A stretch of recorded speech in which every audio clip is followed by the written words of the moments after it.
साथियों नमस्कार। आज हम लोग जो हिंदी में दूसरा पाठ है राम लक्ष्मण परशुराम संवाद, बोर्ड परीक्षा के लिए जो महत्वपूर्ण प्रश्न हैं उनका एक संकलन मैंने किया हुआ है।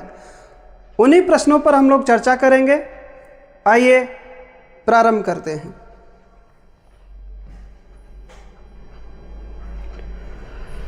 बच्चों, पहला प्रश्न है, कौन सी रचना तुलसीदास जी की नहीं है?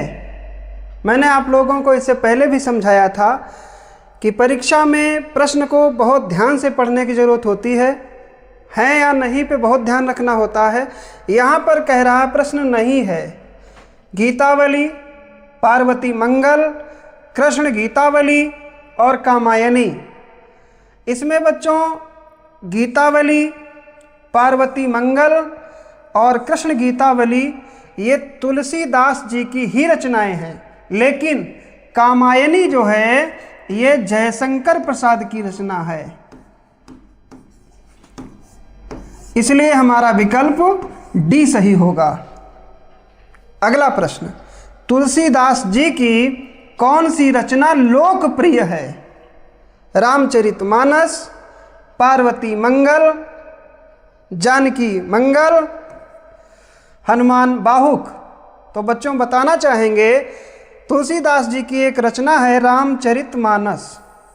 रामचरितमानस ये बहुत ही लोकप्रिय है और इसी का प्रसंग आप में लिया गया है। राम लक्ष्मण परशुराम संवाद जो है वो रामचरितमानस से ही लिया गया। इसलिए हमारा जो विकल्प है लोकप्रिय रचना के मामले में वो पहला सही हो जाएगा। आगे देखते हैं। आपके पाठ्यक्रम में राम लक्ष्मण परशुराम संवाद को किस रचना से लिया गया? अभी मैंने बताया ही आपको, इससे पहले तुरंत बताया, तो इसमें ज़्यादा समय लेने की जरूरत नहीं है। राम लक्ष्मण जो परशुराम संवाद है वो रामचरितमानस से लिया गया है। किससे? रामचरितमानस से। इसलिए हमारा विकल्प पहला सही हो गया। अगला प्रश्न है, तुलसीदास जी ने रामचरितमानस किस भाषा में लिखी है? तो पहला विकल्प ब्रज भाषा में, दूसरा अवधी भाषा में, तीसरा फारसी भाषा में और चौथा इनमें से कोई नहीं। तो बच्चों बताना चाहेंगे तुलसीदास जी ने रामचरितमानस जो लिखी वो अवधी भाषा में लिखी। किसमें लिखी? अवधी भाषा में लिखी। ठीक है बच्चों। अब अगला प्रश्न हम देखेंगे। तुलसीदास जी ने रचनाएं किस भाषा में की? अभी इसके पहले जो प्रश्न था वो ये था कि रामचरित को किस भाषा में लिखा, लेकिन अब देखिए पूछा जा रहा है रचनाएं। अब केवल तुलसीदास की रचनाएं पूछी जा रही, एक रचना नहीं पूछी जा रही, रामचरितमानस नहीं पूछी जा रही, रचनाएं पूछी जा रही हैं। ध्यान रखना। तो पहला विकल्प केवल अवधी भाषा में, केवल ब्रज भाषा में, अवधी और ब्रज भाषा दोनों में। तो बच्चों जब ऐसा प्रश्न आए कि तुलसीदास जी ने जो रचनाएं की हैं किस भाषा में की हैं, तो आपको जवाब देना होगा अवधी और ब्रजभाषा दोनों में।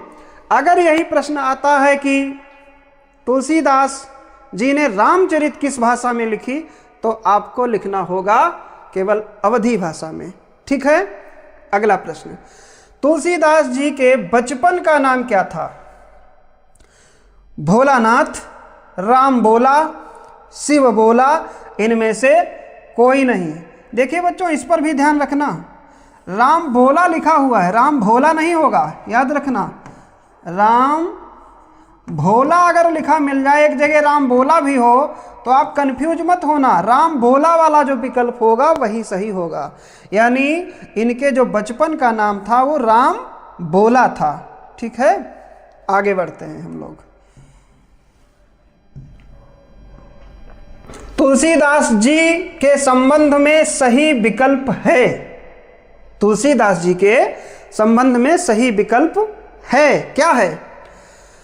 पहला विकल्प है इनके पिता का नाम आत्माराम दुबे था। दूसरा है इनकी माता का नाम हुलसी था। तीसरा है इनकी पत्नी का नाम रत्नावली था। उपरयुक्त सभी विकल्प सही हैं।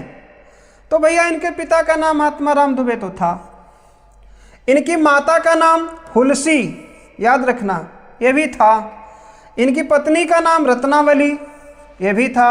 जब तीन थे तो ऑटोमेटिक हमारा विकल्प चौथा सही हो जाएगा। उपरयुक्त सभी विकल्प सही हैं। याद क्या रखना है? आत्माराम दुबे, हुलसी और रत्नावली।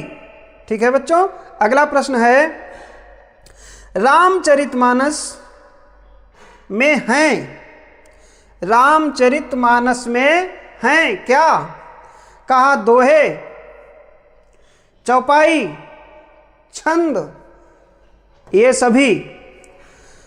तो बच्चों बताना चाहेंगे आपको, रामचरितमानस में दोहे हैं, चौपाई भी है, छंद भी है, यानी इन सभी से जो रचना की गई है वो रामचरितमानस, अतः विकल्प हमारा चौथा सही होगा। यानी रामचरितमानस में दोहे, चौपाई, छंद, इन सभी का प्रयोग किया गया है।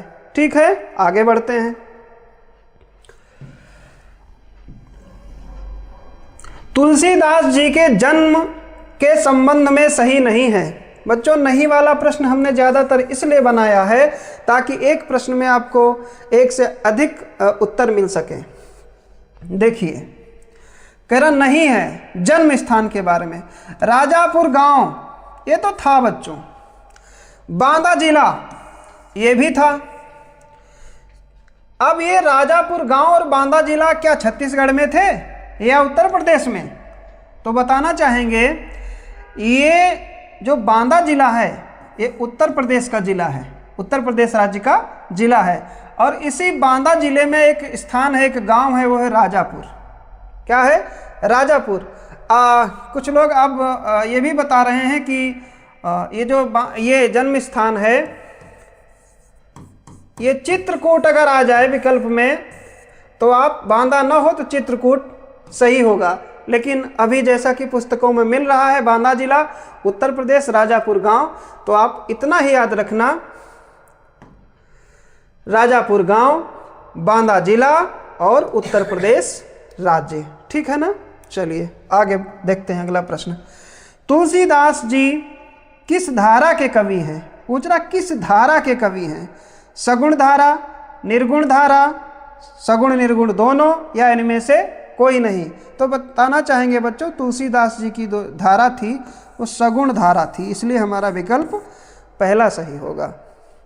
आगे देखते हैं। परशुराम ने सेवक किसे कहा?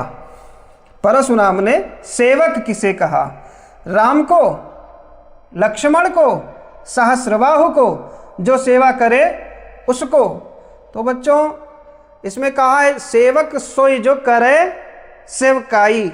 सेवक वही है जो सेवा करे। बहुत ध्यान से समझ लेना, कहीं राम लक्ष्मण में से मत कर देना। ये विकल्प सही होगा। परशुराम ने सेवक कहा उसको जो सेवा करे उसको, राम लक्ष्मण या सहस्रबाहु को किसी को नहीं। विकल्प हमारा डी सही। सहस्रबाहु कौन था? सहस्रबाहु कौन था? राजा था, राक्षस था, परशुराम का शत्रु था, परशुराम का शत्रु एवं राजा। देखिए बहुत जगह उल्लेख मिलता है कि सहस्रबाहु एक राजा था। अगर विकल्प ऐसा देता है तो राजा भी सही होगा। राक्षस, कहीं कहीं राक्षस भी देखने को मिलता है, लेकिन हम लोग अभी यही मान के चलते हैं कि हमको राजा, और यहाँ पर एक जिक्र हुआ है परशुराम का शत्रु था, कौन? सहस्रबाहु। तो इसलिए दो चीज़ें सही हैं, ये भी सही और ये भी सही। फिर चौथा कह रहा है परशुराम का शत्रु एवं राजा। तो विकल्प बच्चों हमारा जो सही हो जाएगा फाइनली वो होगा चौथा, परशुराम का शत्रु एवं राजा। ठीक है ना? आगे बढ़ते हैं।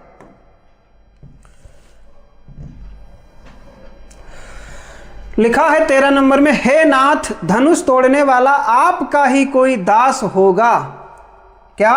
हे नाथ धनुष तोड़ने वाला आपका ही कोई दास होगा। ऐसी बात किसने किससे कही है? ये पूछा जाए, किसने किससे कही है? लक्ष्मण ने परशुराम से नहीं कही थी, लक्ष्मण ने विश्वामित्र से नहीं कही थी, राम ने परशुराम से कही थी। बिल्कुल सही, तीसरा विकल्प सही हमारा।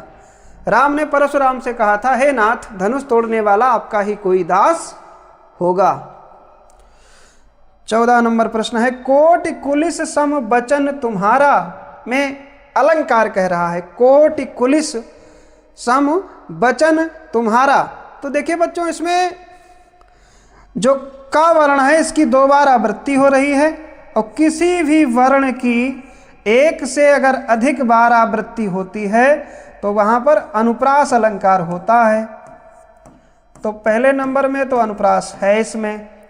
दूसरी बात का कोटि कुलिस सम तुलना भी की गई है, यानी यहाँ उपमा भी है। क्या? उपमा भी है। तो हमारा जो है अनुप्रास और उपमा दोनों जहाँ कहीं होगा विकल्प वही सही हो जाएगा। उपमा तो यहाँ, अनुप्रास यहाँ, अनुप्रास और उपमा ये दोनों। चौथा विकल्प बच्चों सही होगा, अनुप्रास और उपमा।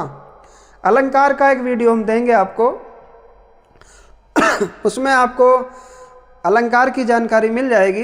फिलहाल अभी इसको ही इतना जाने। कोटि कुलिस सम बचन तुम्हारा, का और का की 2 बार आवृत्ति हुई, अनुप्रास हो जाएगा। कोटि कुलिस सम बचन तुम्हारा, यहाँ पर उपमा हो जाएगा, इसलिए दोनों अलंकार होंगे और विकल्प हमारा चौथा सही हो जाएगा। चलिए आगे बढ़ते हैं।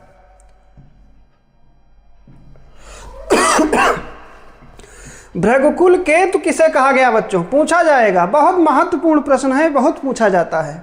भृगुकुल केतु क्या लक्ष्मण को कहा गया, राम को कहा गया, परशुराम को कहा गया, सहस्त्रबाहु को कहा गया? तो बच्चों भृगुकुल केतु थे परशुराम जी। भृगुकुल केतु परशुराम, तीसरा विकल्प सही होगा। राम और लक्ष्मण का वंश कौन सा था? ये तो बहुत ही आसान है, फिर भी बता रहे हैं। सूर्यवंश था बच्चों, सूर्यवंशी थे। राम और लक्ष्मण सूर्यवंशी थे, ठीक है ना। आगे देखते हैं। परशुराम के क्रोध को शांत कराने का प्रयास किसने किया? ये गलत है। परशुराम के क्रोध को शांत कराने का प्रयास किसने किया? यहां क्वेश्चन मार्क लगा दीजिए। राम ने, विश्वामित्र ने, जनक ने, लक्ष्मण ने? तो देखो परशुराम का क्रोध राम स्वयं शांत कराने का प्रयास करते हैं, इसलिए हमारा पहला विकल्प सही हो जाएगा बच्चों। अगला प्रश्न है, कौशिक शब्द किसके लिए प्रयोग हुआ है? तो कौशिक शब्द बताना चाहेंगे बच्चों। कौशिक शब्द, ये जो विश्वामित्र थे इनके गुरु जो थे, इनको कौशिक भी कहा जाता था, इसलिए हमारा तीसरा नहीं चौथा, यहाँ पे गलत प्रिंट है, चौथा विकल्प विश्वामित्र के लिए प्रयोग होता है। कौन? कौशिक शब्द। याद रखना, कौशिक किसके लिए? विश्वामित्र। विश्वामित्र कौन थे? राम लक्ष्मण के गुरु थे, ठीक है ना। आगे बढ़ते हैं। राम और लक्ष्मण सीता जी के स्वयंवर में किस मुनि के साथ आए थे? अरे भैया, ये अपने गुरु के साथ आए थे, विश्वामित्र। अभी बताए हम किसके साथ आए थे? विश्वामित्र के साथ आए थे, ठीक है ना। कम समय में आपको हम अधिक से अधिक प्रश्न हल करा रहे हैं। बोर्ड परीक्षा धीरे धीरे नज़दीक है, इसलिए समय ज़्यादा नष्ट नहीं कर रहे हैं। चलिए आगे देखते हैं। क्षत्रिय कुलद्रोही कौन है? तो क्षत्रिय कुलद्रोही थे ये कौन? परशुराम। परशुराम क्षत्रियों का विनाश कर दिए थे, है ना।